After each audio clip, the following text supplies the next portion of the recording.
النور، یہ قرآن مجید کی آیت کریمہ ہے جس میں کائنات کے رسول کے بارے میں خداوند عالم ارشاد فرما رہا ہے وَمَا أَرْسَلْنَاكَ إِلَّا رَحْمَةً لِلْعَالَمِينَ، اے حبیب ہم نے تمہیں عالمین کے لیے رحمت بنا کر بھیجا ہے۔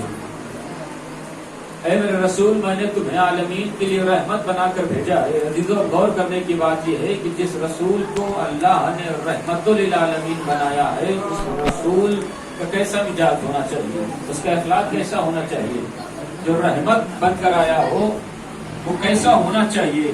اگر اس کو دیکھنا ہو تو مکے میں ہی چل کے دیکھتے ہیں جہاں پر یہ رسول اللہ پر آیت کریمہ نازل ہوئی ہے۔ تاریخ نے لکھا کہ مکے کی گلیاں تھی، سرزمین مکہ تھا، کائنات کا رسول اللہ تھا اور تبلیغ اسلام ہو رہی تھی۔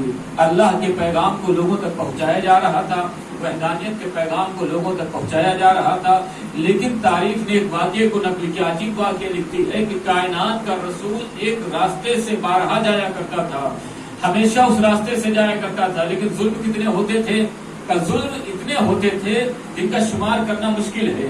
لیکن انہی ظلموں سے ظلم یہ بھی تھا کہ ایک ضعیف ناتواں عورت رسول کے اوپر اپنے گھر کا سارا کوڑا کرکٹ ڈال دیا کرتا تھی، ہر وہ چیز ڈالتی جس سے گندگی رسول اللہ پر پڑتی تھی۔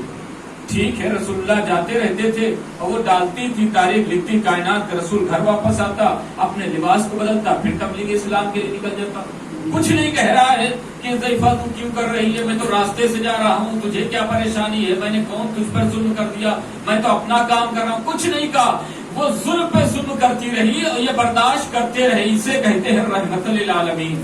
یہ ہے عالمین کے لیے رحمت بنا کر جو بھیجا گیا ہے کہ ظلم پھر ظلم ہوتے رہے، کائنات کا رسول اسے برداشت کرتا رہا۔ ایک روز ایسا بھی آیا جب اس رسول پر اس بڑھیا نے ظلم نہ کیا۔ اب جب ظلم نہ کیا بڑھیا نے تو کائنات کے رسول کو سوچنا چاہیے آج خدا تیرا شکر ہے میں بچ گیا، کہنا چاہیے تھا معبود تیرا شکر ہے میں بچ گیا، آج اس بڑھیا نے مجھ پر ظلم نہ کیا۔ اور جب رسول کو یہ خبر ہوئی، لوگوں سے دریافت کیا کہ بھائی آج یہ بڑھیا کہاں ہے، اس نے مجھ پر آج ظلم نہ کیا، تو لوگوں نے کہا وہ بیماری کے عالم میں بستر پر ہے۔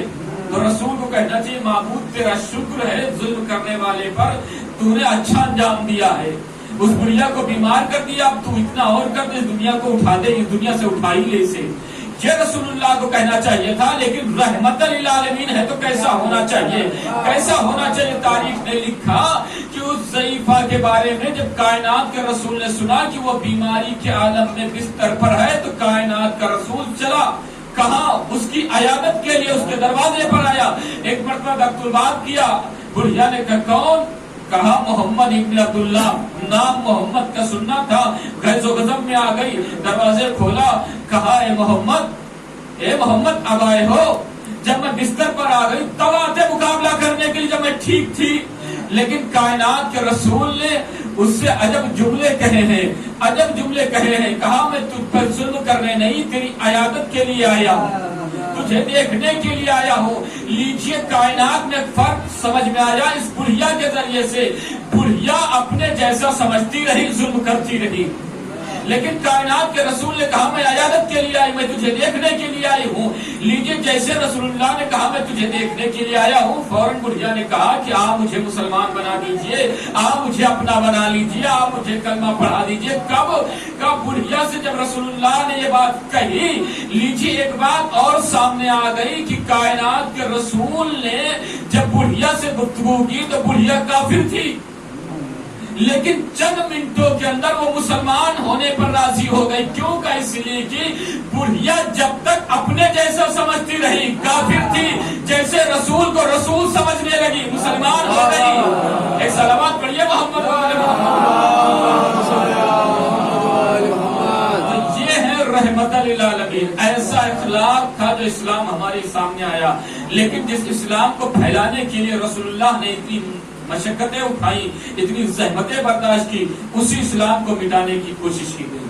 جب اس اسلام کو مٹانے کی کوشش کی تھی، جس طریقے سے رسول اللہ نے زحمتیں اٹھائی تھی، اسی طریقے سے آج رسول نے کہا مصیبتوں کا سامنا کریں گے، ہم مصیبتوں سے لڑیں گے، لیکن اسلام کو بکھرے نہیں دیں گے۔ ہاں عزیزو، آج 3 محرم کی تاریخ ہے، آج کی تاریخ منسوب ہے حسین کے ایک وقت کے مہمان حر سے منسوخ کر دی گئی 3 تاریخ. کہا جب بھی کوئی ذاکر کہیں مسائل پڑھے تو حر کے مسائل پڑھے. ہر تاریخ کو منسوخ کیا گیا ہے. لیکن عزیزوں ذرا تصور کی حر کون ہے؟ حر وہ ہے جو 1000 کا لشکر لے کر آیا حسین کو روکنے کے لیے، قتل کرنے کے لیے. اور راستے میں جب پیاس کے عالم میں حر کے گھوڑے پریشان ہوئے، حر کے ساتھی پریشان ہوئے، اور جب پانی مانگا گیا تو زہرا کے لال نے علی کی تمنا سے کہا جتنا پانی ہے حر کے لشکر والوں کو پلا دو. سب سیر و سیراب ہو گئے، ورنہ حسین کے پاس تو پانی بہت ذخیرہ تھا. اس کے بعد زہرا کے لال نے حر سے جب 2 باتیں غور کرنے کی بات ہے. زہرا کے لال نے حسین ابن علی نے حر سے کہا حر وقت نماز ہو گیا ہے، نماز پڑھ لے. اگر تم چاہتا ہے میرے پیچھے پڑھ لے تو آ جا، نہیں تو اپنی پڑھ لے. حر نے ایک بات کہی. زہرا کے لال یہ کیسے ممکن ہے؟ حسین نماز پڑھائے اور میں الگ نماز پڑھوں؟ لیجیے محبت حر کے اندر جاگ رہی ہے، حسین ابن علی کی محبت دل میں پائی جا رہی ہے. دوسری جب نماز پڑھ چکے اور حسین ابن علی گھوڑے پہ سوار ہو کر میدان کی طرف رک کیا، کربلا کی جانب قافلے کو بڑھانا چاہتے، ایک مرتبہ حر نے لجام فرس پہ ہاتھ ڈال دیا. کہا اے حسین ابن علی، اے فرزند رسول، ہم آپ کو جانے نہیں دیں گے، ہم آپ کو گرفتار کرنے کے لیے آئے ہیں. ایک مرتبہ زہرا کے لال نے حر سے پھر عجب جملے کہے ہیں. 2 باتوں سے معلوم ہو گیا کہ حر کے اندر کتنی محبت پائی جاتی ہے. اے حر جاؤ، تمہاری ماں تمہارے ماتم میں بیٹھے. ایک مرتبہ حر نے کہا اے زہرا کے لال، اگر آپ کی ماں فاطمہ نہ ہوتی تو میں بھی آپ کے بارے میں کچھ تھا، لیکن آپ کی ماں اتنی عظمتوں والی ہے، اتنی برکتوں والی ہے، جس کے نام کے آگے کچھ لگانا ٹھیک نہ ہوگا. لیجیے حر کی محبت کا اندازہ ہو گیا. سرزمین کربلا پہ حسین آ گئے. 9 محرم کی رات آئی. کبھی حبیب کے پاس ہے، کبھی عباس کے پاس ہے، کبھی اکبر کے پاس حسین ہے، اور انہی درمیان چھوٹے چھوٹے بچے خیموں سے آوازیں بھی بلند کر رہے، ہائے پیاس، ہائے پیاس. اسی درمیان میں حر اپنے خیمے سے باہر نکلا، ایک میدان کی جگہ پر آیا. حر کے کانوں میں آواز ٹکرائی، الاتش الاتش، ہائے پیاس، ہائے پیاس. لیجیے حر کے کانوں میں جو آواز ٹکرائی تو حر بے چین ہو گیا. بے چینی کے عالم میں اپنے بیٹے کے پاس آیا، بیٹے سے کہنے لگا میرے لال تم دیکھ رہے ہو کیا ہو رہا ہے؟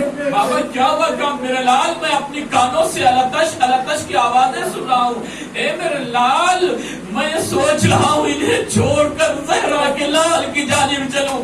بابا چلیے پھر آپ کے جوڑا ہے، میں اسی پہ مشورے پہ راضی ہوں. لیجیے حر کا بیٹا، حر کا غلام چلا ہے، گھوڑے پہ سوار حر ہے اور چلا ہے. بیٹا غلام نیچے ہے، آنکھوں پہ پٹی باندھے ہوئے حر ہے. کہا میں مقابلہ کر نہیں سکتا، سامنا کر نہیں سکتا، اس لیے کہ میں ہی تو گھیر کر لایا ہوں. ایک مرتبہ حر کے بیٹے نے کہا اللہ اکبر. حر نے کہا میرے لال کیا ہوا؟ کہا معلوم ہے ابا سے دلا اور آگے بڑھ. کہا بیٹا جب قتل کرنے لگے تو رونا نہیں. لیجیے ایک مرتبہ پھر کہا اللہ اکبر. کہا کون ہے؟ کہا علی اکبر آگے آ رہے. حر نے کہا میرے لال جب حسین کے میں قریب جاؤں تو مجھے گرا دینا، بلکہ قدموں پہ سر رکھنا چاہتا. لیجیے زہرا کے لال کے قریب حر آ گیا. ایک مرتبہ زہرا کے لال کے قدموں پہ سر رکھ کے کہنے لگا اے فرزند رسول، کیا ہماری گستاخی معاف ہو سکتی ہے؟ کیا ہمارے گناہ معاف ہو سکتے ہیں؟ زہرا کے لال نے بیاباں جنگل میں جب جملے کہے اے حر میں نے تمہیں معاف کر دیا، کتنا آزاد ہے تو، زمین پہ بھی آزاد، آخرت میں بھی آزاد. لیکن عزیز ایک وقت وہ بھی آیا جب حر کے بیٹے کو اجازت پہلے ملی، حر کو بعد میں ملتی ہے. حر کا بیٹا میدان میں جنگ کرنے کے لیے آیا، ظالموں نے مارا، گھوڑے سے زمین پہ آیا، اپنے بابا کو مدد کے لیے پکارا. جب حر چلے ہیں میدان کربلا پر، لیکن حر کی آنکھوں نے کیا دیکھا؟ اس سے پہلے زہرا کا لال اپنے زانووں پر حر کے بیٹے کا سر رکھے ہوئے گیا. جاؤ میرے نانا انتظار کر رہے، میری ماں تمہیں سلام کہہ رہی، علی حوض کوثر پر اعلان کر رہے، آزاداروں میں کہوں اے مولا بھی آپ کا زانو ہے. ارے حر کے بیٹے کا سر ہے، لیکن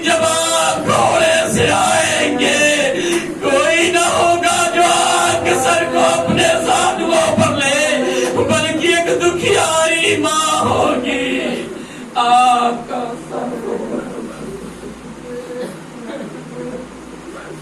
انا للہ و انا الیہ راجعون قسم بقضا ہی و تسلیما للہ معبود ہمارے اس عبادت کو اپنی بات جانے کو معبود جہاں میں شیعان اہل کرام کے جان مال عزت آبرو کو محفوظ فرما معبود امام زمانہ کی ظلم جلسی اور تعجب فرما اور مقبول دعوانا سامش ربنا تقبل منا انک انت السمیع العلیم ماتم حسین